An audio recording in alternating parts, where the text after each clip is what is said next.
Hello students, welcome to Constant Classes. तो अभी तक हम डेवलपमेंट ऑफ पीरियोडिक टेबल के बारे में पढ़ चुके हैं। पीरियोडिक टेबल के अंदर कितने एलिमेंट्स हैं उनको याद रखने की टेक्निक देख चुके हैं। हमने ग्रुप फाइंड करना सीख लिया, हमने पीरियड्स फाइंड करना सीख लिया। अब उसके बाद जो नेक्स्ट इंपॉर्टेंट टॉपिक शुरू होता है वो है इफेक्टिव न्यूक्लियर चार्ज। इस टॉपिक से काफी सारे क्वेश्चंस बनने की प्रोबेबिलिटी होती है। तो इफेक्टिव न्यूक्लियर चार्ज समझने से पहले हमें पता होना चाहिए कि न्यूक्लियर चार्ज क्या चीज है। तो देखो, एटम होता है तो एटम के अंदर एक न्यूक्लियस होता है और न्यूक्लियस के अराउंड होते हैं नंबर ऑफ शेल्स। ये अगर एक एटम है, अगर ये एटम का न्यूक्लियस है तो न्यूक्लियस के अराउंड शेल्स होते हैं कुछ इस तरह से। तो न्यूक्लियस पॉजिटिवली चार्ज होता है। न्यूक्लियस के अंदर होता है number of protons and number of neutrons. Neutrons तो न्यूट्रल होते हैं, तो चार्ज के लिए रेस्पॉन्सिबल नंबर ऑफ प्रोटॉन्स होते हैं। तो प्रोटॉन्स पॉजिटिव चार्ज होते हैं, इसलिए न्यूक्लियस के अंदर पॉजिटिव चार्ज। और न्यूक्लियस के अराउंड जो शेल्स होते हैं, शेल्स में होते हैं इलेक्ट्रॉन्स। शेल्स में होते हैं इलेक्ट्रॉन्स कुछ इस तरह से।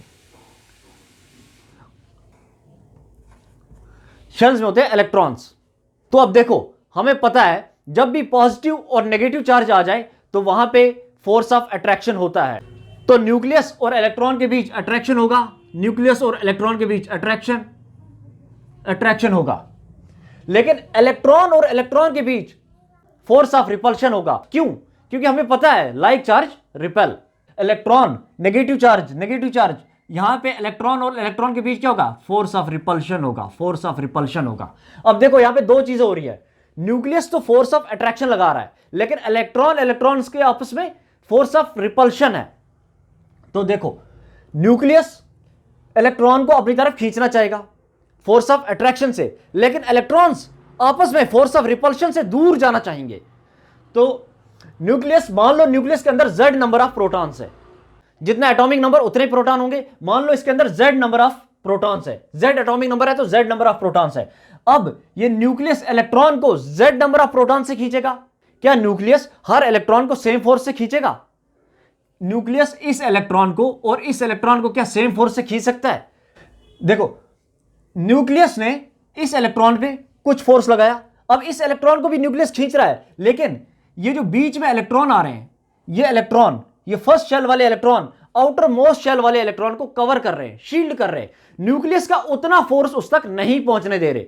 न्यूक्लियस फर्स्ट शेल को जितना न्यूक्लियर फोर्स से खींच रहा है, उतने न्यूक्लियर फोर्स से लास्ट शेल के इलेक्ट्रॉन को नहीं खींच रहा। क्यों?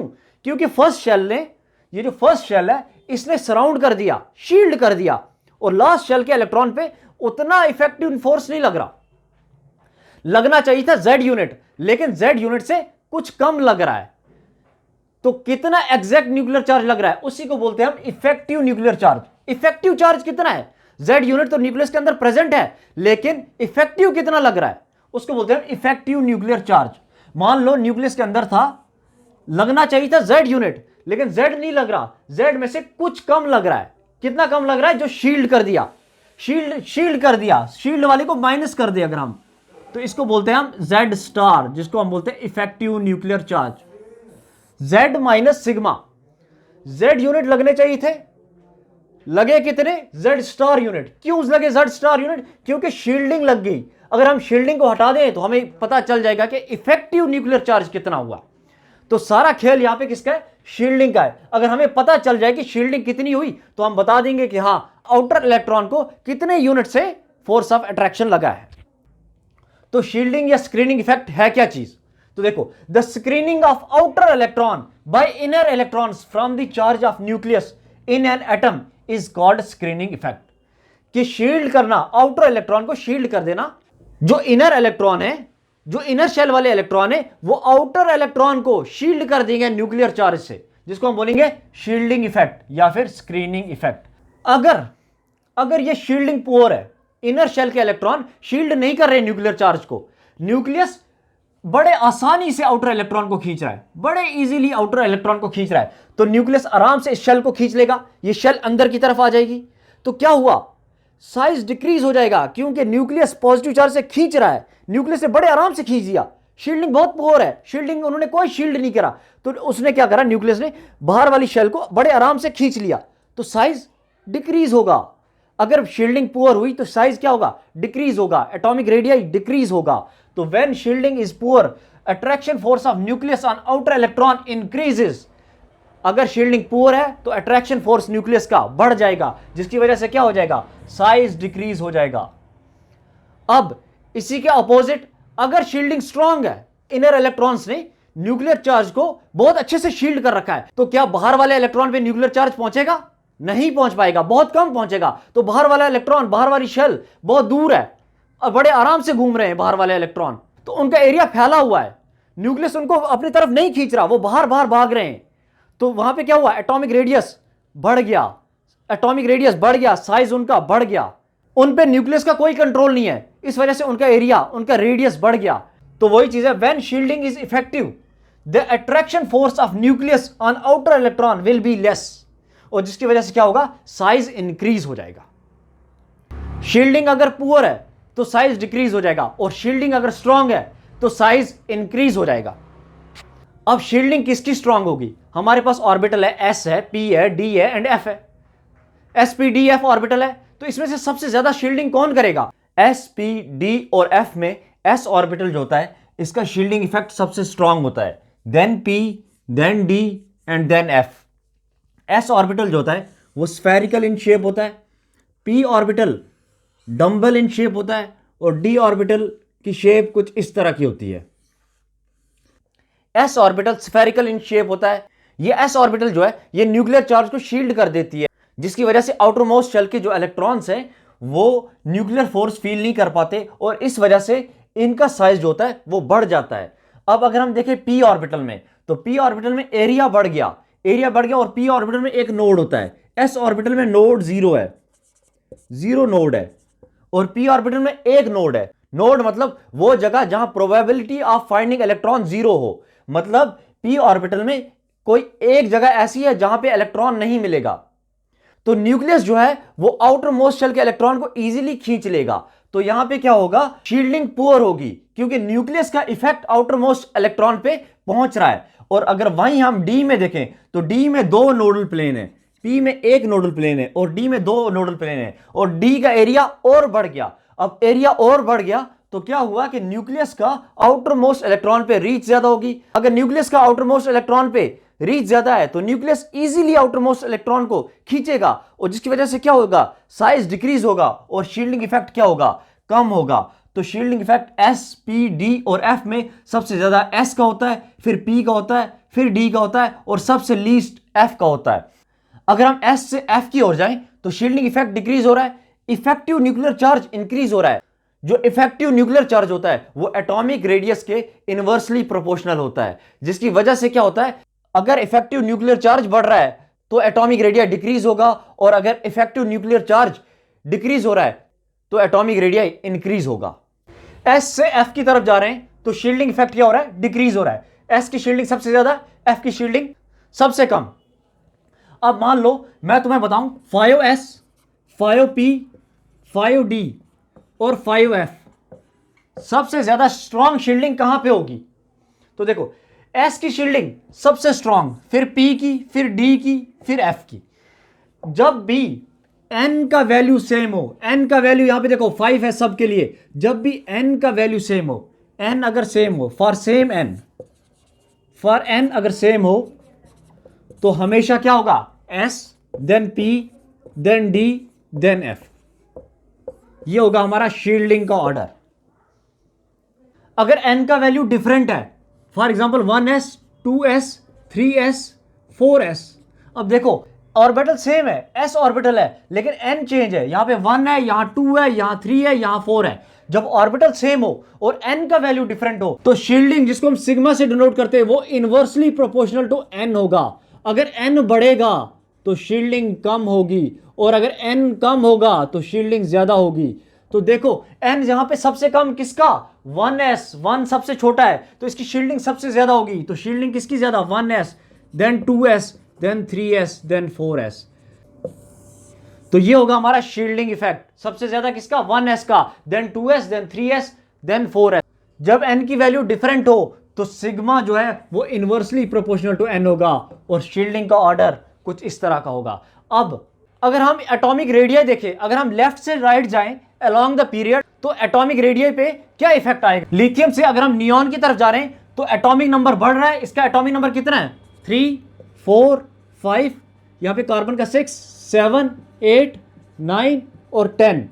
जितना एटॉमिक नंबर होता है उतने ही नंबर ऑफ प्रोटॉन होते हैं। तो अगर हम यहां से यहां देखें तो नंबर ऑफ प्रोटॉन बढ़ रहे हैं।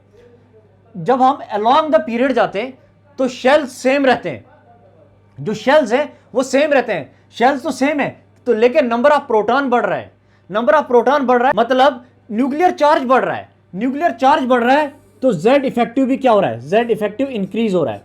अगर Z इफेक्टिव इंक्रीज हो रहा है, न्यूक्लियर चार्ज बढ़ रहा है, तो एटॉमिक रेडियस क्या होगा। अगर Z इफेक्टिव बढ़ रहा है, न्यूक्लियस की खींचने की टेंडेंसी बढ़ रही है, न्यूक्लियस आउटर इलेक्ट्रॉन को खींच रहा है बड़ी फोर्स से, तो एटॉमिक रेडियस क्या होगा, एटॉमिक रेडियस डिक्रीज होगा। तो यहां से यहां जाने पे साइज क्या होगा, साइज डिक्रीज होगा, एटॉमिक रेडियस डिक्रीजेस। तो साइज में लिथियम बड़ा होगा और फ्लोरीन सबसे छोटा होगा।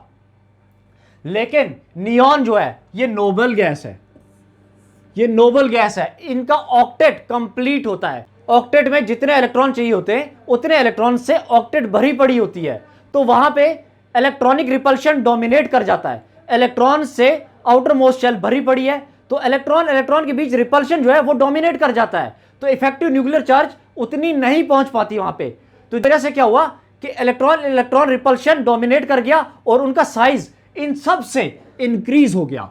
क्यों इंक्रीज हुआ, क्योंकि इनका ऑक्टेट भरा था और इलेक्ट्रॉनिक रिपल्शन यहां पे डोमिनेंट था, तो नोबल गैसेस का साइज इनसे इंक्रीज हो जाता है। तो along the period Z effective increase होता है और एटॉमिक रेडियस डिक्रीज होता है। तो अगर मैं बात करूं एटॉमिक रेडियस की, सोडियम और सोडियम प्लस में एटॉमिक रेडियस सबसे ज्यादा किसका होगा, तो अगर एटॉमिक नंबर देखें तो सोडियम का एटॉमिक नंबर 11, सोडियम प्लस का एटॉमिक नंबर भी कितना होगा 11 होगा। Number of electron in sodium कितने हैं, नंबर ऑफ इलेक्ट्रॉन सोडियम में 11। Number of electron in sodium plus, sodium पे क्या है, एक प्लस चार्ज है। प्लस चार्ज कब आता है, जब कोई एक इलेक्ट्रॉन लॉस करता है। तो सोडियम के पास 11 इलेक्ट्रॉन थे, सोडियम ने एक इलेक्ट्रॉन लॉस करा, एक इलेक्ट्रॉन लॉस करने की वजह से सोडियम के पास अब इलेक्ट्रॉन कितने 10। अब यहां देखो 11 प्रोटॉन 11 इलेक्ट्रॉन को खींच रहे हैं और यहां पे 11 प्रोटॉन 10 ही इलेक्ट्रॉन को खींच रहे हैं। तो यहां पे मेहनत ज्यादा है, यहां पे बड़े आसानी से, यहां पे खींचने वाले ज्यादा हैं। यहां पे 11 प्रोटॉन 10 इलेक्ट्रॉन को बड़े इजीली खींच लेंगे। अगर खींच लिया इजी तो इसका एटॉमिक रेडियस क्या होगा, कम हो जाएगा, तो इसका एटॉमिक रेडियस कम होगा। और सोडियम का एटॉमिक रेडियस, तो सोडियम का साइज Na+ से ज्यादा होगा। अगर बात करें सोडियम प्लस, मैग्नीशियम 2+ और एल्यूमिनियम 3+ की एटॉमिक रेडियस सबसे ज्यादा किसका, एटॉमिक नंबर देखो, सोडियम का एटॉमिक नंबर 11, मैग्नीशियम का 12 और एल्यूमिनियम का 13। नंबर ऑफ इलेक्ट्रॉन सोडियम में कितने, नंबर ऑफ इलेक्ट्रॉन सोडियम में कितने, एक प्लस चार्ज है, सोडियम ने एक इलेक्ट्रॉन लूज किया, 11 थे, एक लॉस करा, कितने बचे 10। मैग्नीशियम के पास 12 इलेक्ट्रॉन थे, 2 है, 2+ चार्ज, 2 इलेक्ट्रॉन लॉस करे तो इसके पास नंबर ऑफ इलेक्ट्रॉन 10। एल्यूमिनियम के पास 13 थे, 3 इलेक्ट्रॉन लॉस हुए, कितने बचे 10। अब देखो एटॉमिक रेडियस सबसे ज्यादा किसका, सोडियम, 11 पॉजिटिव चार्ज 10 इलेक्ट्रॉन को खींच रहे हैं, यहां 12 पॉजिटिव चार्ज है जो कि 10 ही इलेक्ट्रॉन को खींच रहे हैं, और यहां पे 13 है जो कि 10 इलेक्ट्रॉन को खींच रहे हैं। 13 बहुत पॉजिटिव चार्ज बहुत ज्यादा, इलेक्ट्रॉन कम, बड़े आसानी से खींच लेंगे। तो Z इफेक्टिव यहां पे क्या है, बहुत स्ट्रांग है। जहां Z effective strong, atomic radius कम, तो यहां से यहां जाने पे Z इफेक्टिव क्या हो रहा है, Z इफेक्टिव इंक्रीज हो रहा है। अगर Z इफेक्टिव इंक्रीज हो रहा है तो एटॉमिक रेडियस क्या हो रहा होगा, एटॉमिक रेडियस डिक्रीज हो रहा होगा। अगर एटॉमिक रेडियस डिक्रीज हुआ यहां से यहां जाने पे तो सबसे ज्यादा एटॉमिक रेडियस सोडियम का, देन मैग्नीशियम का, और उसके बाद एल्युमिनियम का। अगर बात करूं ऑक्सीजन, ऑक्सीजन माइनस, ऑक्सीजन 2- इनके एटॉमिक रेडियस की, तो ऑक्सीजन का एटॉमिक नंबर 8, इसका भी एटॉमिक नंबर 8 होगा, इसका भी एटॉमिक नंबर 8 होगा। एटॉमिक नंबर 8 तो नंबर ऑफ प्रोटॉन कितने 8, लेकिन नंबर ऑफ इलेक्ट्रॉन कितने, नंबर ऑफ इलेक्ट्रॉन कितने, इसमें तो 8 है, इसमें नंबर ऑफ इलेक्ट्रॉन कितने। अब देखो एक नेगेटिव चार्ज कब आता है, जब एटम एक इलेक्ट्रॉन गेन करे। पहले से तो 8 इलेक्ट्रॉन थे, एक इलेक्ट्रॉन गेन करा, नंबर ऑफ इलेक्ट्रॉन 9। अब यहां देखो 8 इलेक्ट्रॉन तो थे, अब 2 इलेक्ट्रॉन और गेन करें, और कितने हुए इसमें नंबर ऑफ इलेक्ट्रॉन 10। अब नंबर ऑफ इलेक्ट्रॉन बढ़ रहे हैं, तो नंबर ऑफ प्रोटॉन कम है, खींचने वाले कम, नंबर ऑफ इलेक्ट्रॉन बहुत ज्यादा, इलेक्ट्रॉन इलेक्ट्रॉन रिपल्शन होने की चांसेस बहुत ज्यादा, तो नंबर ऑफ इलेक्ट्रॉन बढ़ रहे हैं और नंबर ऑफ प्रोटॉन उतने ही है। यहां पे 8 प्रोटॉन 8 इलेक्ट्रॉन को खींच रहे हैं, यहां पे 8 प्रोटॉन 9 को खींचेंगे, और यहां पे वही 8 प्रोटॉन 10 इलेक्ट्रॉन को खींचेंगे। यहां पे 8 प्रोटॉन 8 इलेक्ट्रॉन को बड़े आसानी से खींच लेंगे, लेकिन यहां पे मेहनत बहुत ज्यादा, यहां पे मेहनत और ज्यादा। कहने का मतलब जब हम यहां से यहां जा रहे हैं तो Z इफेक्टिव क्या हो रहा है, इफेक्टिव न्यूक्लियर चार्ज डिक्रीज हो रही है, तो एटॉमिक रेडियस क्या हो रहा होगा, एटॉमिक रेडियस इंक्रीज हो रहा होगा। तो सबसे ज्यादा radius O2 minus, then O minus, then oxygen. अब इसमें हमें एटॉमिक रेडियस बताना है, तो कार्बन का एटॉमिक नंबर 6, नाइट्रोजन का 7, ऑक्सीजन का 8, फ्लोरीन का 9। नंबर ऑफ इलेक्ट्रॉन, कार्बन ने 4 इलेक्ट्रॉन गेन करे, 6 पहले से थे, 4 गेन करे, 10 हुए। इलेक्ट्रॉन्स कितने हुए कार्बन के पास 10, नाइट्रोजन के पास 7 थे, 3 और गेन करे 10, ऑक्सीजन के पास 8 थे, 2 गेन करे 10, फ्लोरीन के पास 9 थे, 1 गेन करा 10। नंबर ऑफ इलेक्ट्रॉन सबके पास 10, लेकिन नंबर ऑफ प्रोटॉन, कार्बन के पास 6 प्रोटॉन है इन 10 को खींचने के लिए, 10 इलेक्ट्रॉन को खींचने के लिए सिर्फ 6 प्रोटॉन है। यहां पे नाइट्रोजन के पास 10 इलेक्ट्रॉन को खींचने के लिए सिर्फ 7 प्रोटॉन है, ऑक्सीजन के पास 10 इलेक्ट्रॉन को खींचने के लिए 8 प्रोटॉन है, और फ्लोरीन के पास 10 इलेक्ट्रॉन को खींचने के लिए 9 है। तो देखो यहां पे 10 इलेक्ट्रॉन है और उसको खींचने के लिए 9 प्रोटॉन है, तो आसानी से खींच लेगा। लेकिन यहां देखो, यहां पे 6 प्रोटॉन है, 10 इलेक्ट्रॉन को खींचने में बहुत मेहनत लगेगी, नहीं खींच पाएगा। तो अगर हम यहां से यहां जाएं तो Z इफेक्टिव इंक्रीजेस, यहां से यहां जा रहे हैं तो न्यूक्लियर चार्ज बढ़ रहा है, नंबर ऑफ प्रोटॉन्स बढ़ रहा है, तो एटॉमिक रेडियस क्या होगा, एटॉमिक रेडियस क्या होगा, डिक्रीज होगा, क्योंकि इफेक्टिव न्यूक्लियर चार्ज बढ़ गया। अब एटॉमिक रेडियस यहां से यहां जाने पे डिक्रीज हो रहा है, तो सबसे बड़ा साइज इसका, देन इसका, देन इसका। अब देखो, अब एटॉमिक रेडियस ही देखना हमें down the group, down the group atomic radius क्या हो रहा है। अगर हम डाउन द ग्रुप जाएं तो एलिमेंट्स के जो शेल्स हैं, नंबर ऑफ शेल्स इंक्रीज होते हैं। अगर नंबर ऑफ शेल्स इंक्रीज होते हैं तो एटॉमिक रेडियस भी बढ़ता है। लेकिन देखो, अगर मैं डाउन द ग्रुप जाऊं, इस ग्रुप में डाउन द ग्रुप जाएं तो ये Z इफेक्टिव का वैल्यू है, तो ये देखो Z इफेक्टिव भी बढ़ रहा है और नंबर ऑफ शेल्स भी बढ़ रहे हैं। अगर मैं इसकी जनरल इलेक्ट्रॉनिक कॉन्फ़िगरेशन देखा तो वो NS होता है, तो इसका होगा 1s1, ये क्या 2s1, 3s1, 4s1, 5s1, 6s1, 7s1। अब देखो डाउन द ग्रुप N भी इंक्रीज हो रहा है और Z इफेक्टिव भी इंक्रीज हो रहा है, तो डाउन द ग्रुप N भी इंक्रीज हो रहा है, Z इफेक्टिव भी इंक्रीज हो रहा है, तो कौन सा डोमिनेंट है। तो हम कैसे पता लगाएं कि यहां पे N डोमिनेंट है कि Z इफेक्टिव डोमिनेंट। तो हम एटॉमिक रेडियस यहां पे किस बेस पे बताएं, डाउन द ग्रुप डिक्रीज हो रहा है कि इंक्रीज। तो देखो, अगर change in Z effective, change in Z effective greater than है या इक्वल टू है 1.5, अगर change in Z effective greater than या इक्वल टू 1.5 है तो Z इफेक्टिव डोमिनेंट होगा, और चेंज इन Z इफेक्टिव अगर लेस देन है 1.5 तो N डोमिनेंट होगा, N डोमिनेंट होगा। अब यहां देखो, यहां से यहां अगर मैं हाइड्रोजन से लिथियम जाता हूं तो कितने से इंक्रीज हो रहा है Z इफेक्टिव, 0.30 से इंक्रीज हो रहा है, Z इफेक्टिव इंक्रीज हो रहा है 0.30 से। अगर लिथियम से सोडियम जाएं तो Z इफेक्टिव कितने से इंक्रीज हो रहा है, 0.9 से इंक्रीज हो रहा है, और इन सब के लिए तो सेम है। तो यहां देखो, यहां Z इफेक्टिव बहुत कम इंक्रीज हो रहा है, तो यहां पे कौन डोमिनेंट होगा, N डोमिनेंट होगा, down the group N dominant होगा। और जो N का इफेक्ट होगा, Z का इफेक्ट जस्ट उसके अपोजिट होगा। यहां देखो, down the group N increase हो रहा है तो Z क्या हो रहा होगा, डिक्रीज हो रहा होगा। डाउन द ग्रुप देखो, N इंक्रीज हो रहा है तो Z इफेक्टिव क्या हो रहा होगा, डिक्रीज हो रहा होगा। अगर Z इफेक्टिव डिक्रीज हो रहा है डाउन द ग्रुप तो एटॉमिक रेडियस क्या हो रहा होगा, इंक्रीज हो रहा होगा। तो सबसे बड़ा साइज किसका होगा, फ्रेंशियम का, देन सीजियम का, देन रिबिडियम, पोटेशियम, सोडियम, लिथियम और हाइड्रोजन। ये होगा एटॉमिक रेडियस का ट्रेंड। अब यहां पे देखो, Z इफेक्टिव कितने से इंक्रीज हो रहा है, 0.9 से इंक्रीज हो रहा है, और यहां पे सबके लिए Z इफेक्टिव क्या है, सेम है। और डाउन द ग्रुप देखो, N क्या हो रहा है, यहां पे भी N इंक्रीज हो रहा है। अगर N इंक्रीज हो रहा है, देखो Z इफेक्टिव 0.9 से इंक्रीज हुआ तो Z इफेक्टिव तो यहां पे डोमिनेंट नहीं होगा, तो कौन सा डोमिनेंट हुआ, N डोमिनेंट हुआ। और N डाउन द ग्रुप क्या हो रहा है, इंक्रीज हो रहा है। अगर N इंक्रीज हो रहा है तो Z effective down the group decrease होगा। अगर Z effective down the group decrease होगा तो atomic radii down the group atomic radii बड़ा होगा, सबसे ज्यादा साइज इसका, then this, then this, then this and then this. अब यहां पे देखो, यहां से यहां जाने पे 0.9 से इंक्रीज हो रहा है, Z इफेक्टिव जो है 0.9 से इंक्रीज हो रहा है, लेकिन यहां से यहां जाने पे Z इफेक्टिव 1.5 से इंक्रीज हो रहा है।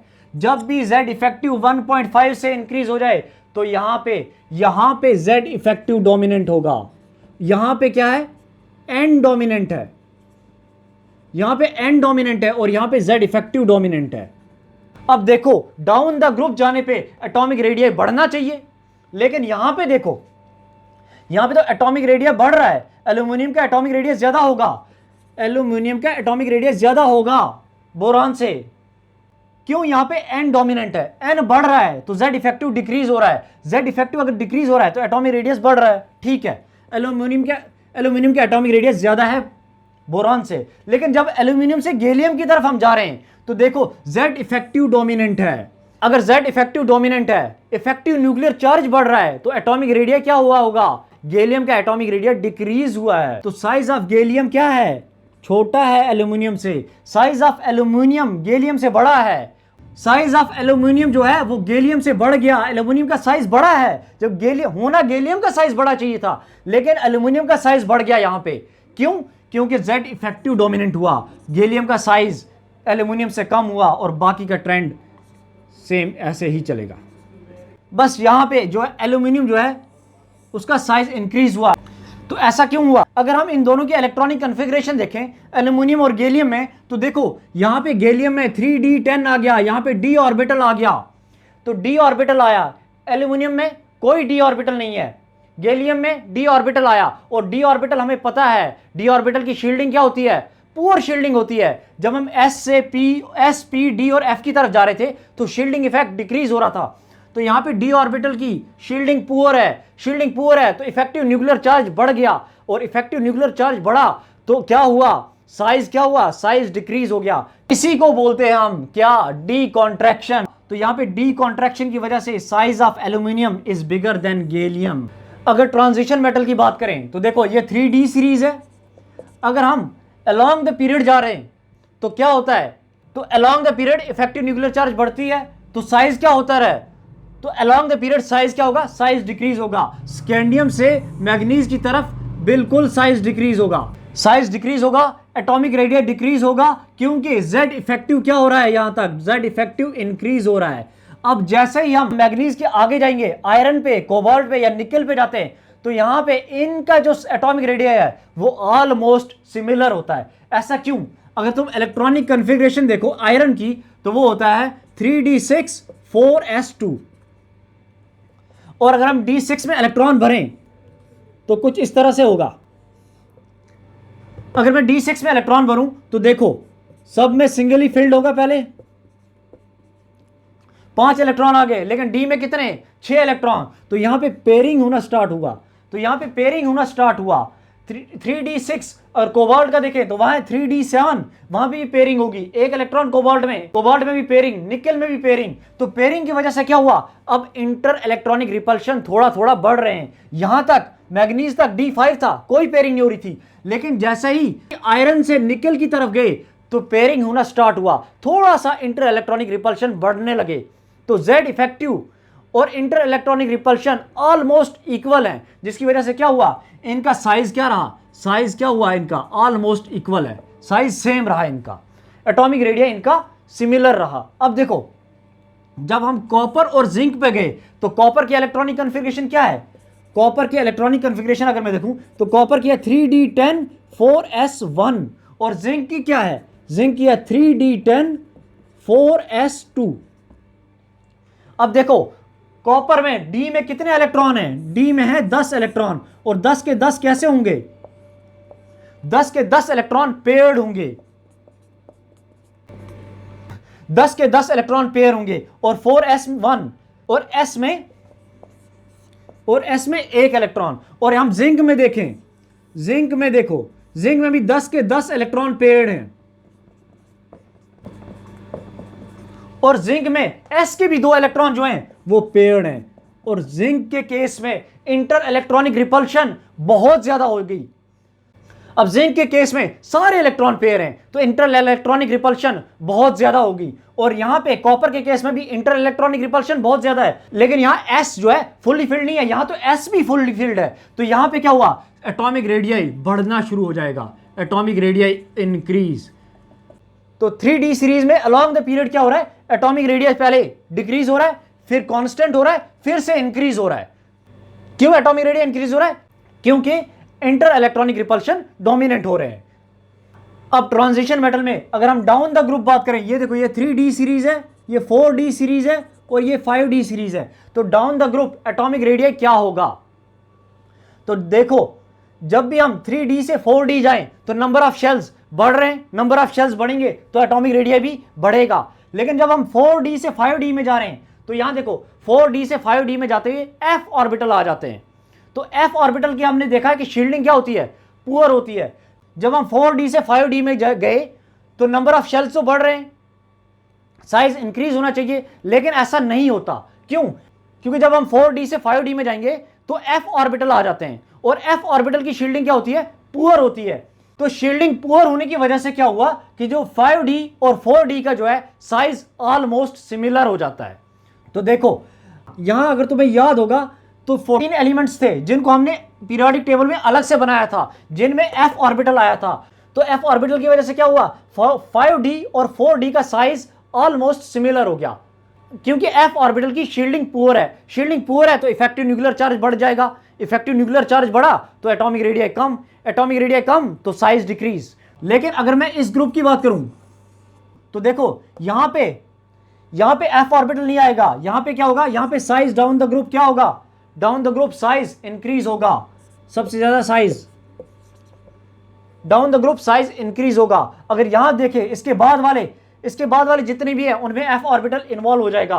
तो अगर मैं इसकी बात करूं तो देखो 3D से 4D में जाते हुए नंबर ऑफ शेल्स इंक्रीज तो एटॉमिक रेडियस इंक्रीज, तो इसका एटॉमिक रेडियस ज्यादा होगा, और इसके बाद इन दोनों का एटॉमिक रेडियस क्या होगा, ऑलमोस्ट सिमिलर होगा।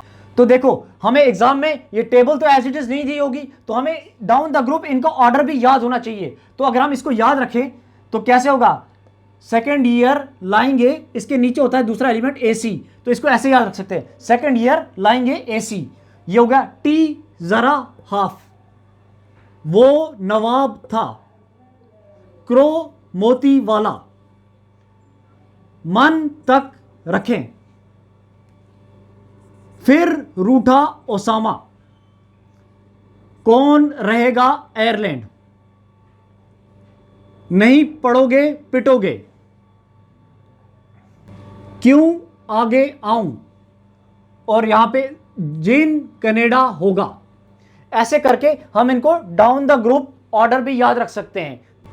अब देखो ये तो हमने ट्रेंड्स देख लिए, लेकिन हमें Z इफेक्टिव कैलकुलेट करना भी आना चाहिए।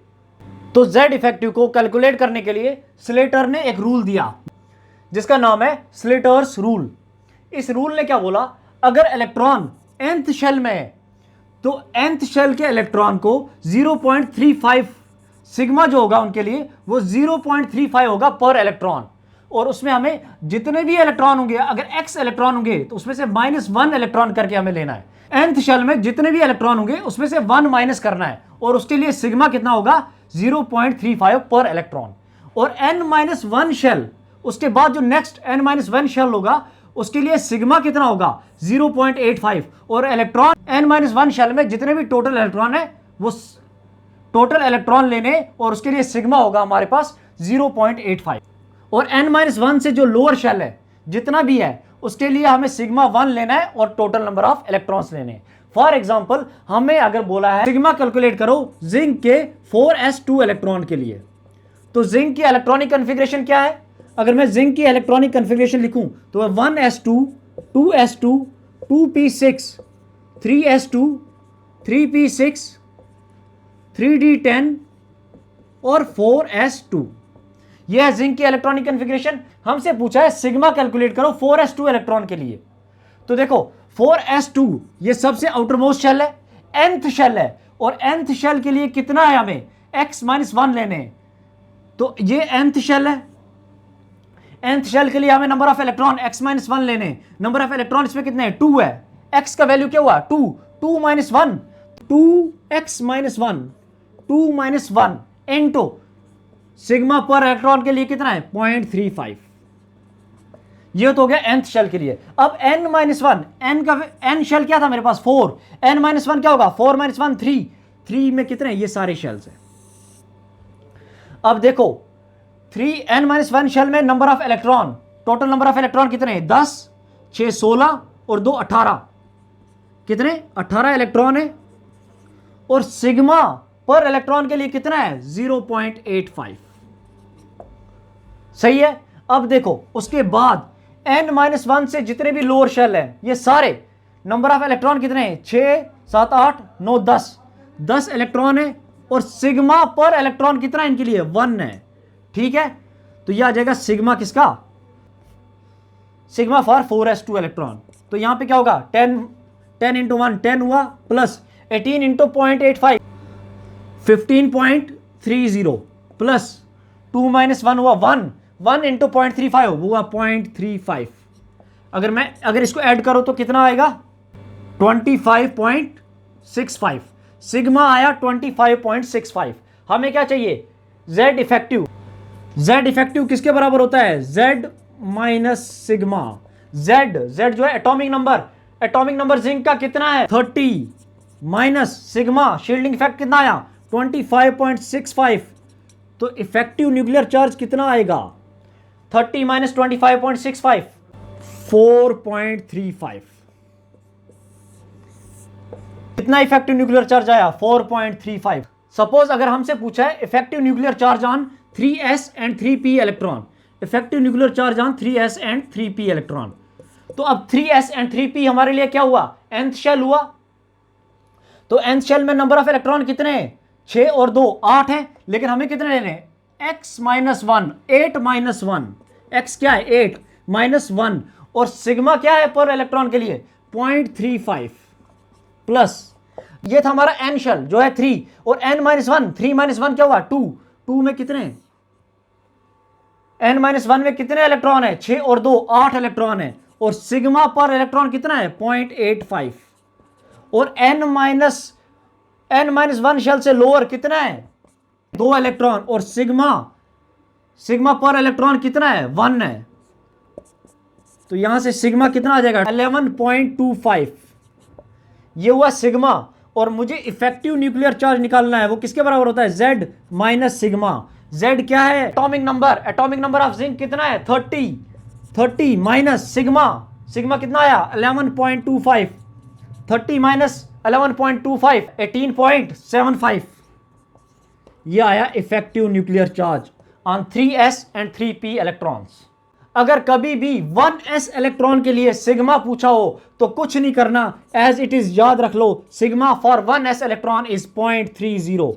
अगर सिग्मा तुम्हें पता है 0.30 है तो z इफेक्टिव निकल जाएगा z माइनस सिग्मा करके। z होता है एटॉमिक नंबर में से सिग्मा माइनस कर दो तो z इफेक्टिव आ जाएगा। For 1s electron sigma is 0.30 always.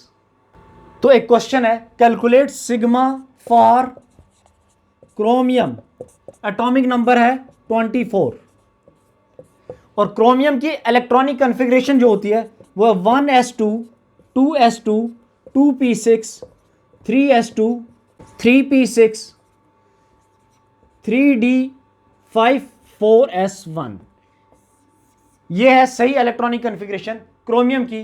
तुम्हें सिग्मा कैलकुलेट करना है आउटर मोस्ट शेल के लिए और सिग्मा जो आएगा सिग्मा को एटॉमिक नंबर में से माइनस करोगे तो तुम्हारे पास z इफेक्टिव आएगा। और कमेंट करके बताना कि z इफेक्टिव फॉर क्रोमियम कितना आया। वीडियो अच्छी लगी हो वीडियो को लाइक शेयर और चैनल को सब्सक्राइब करके ही जाना।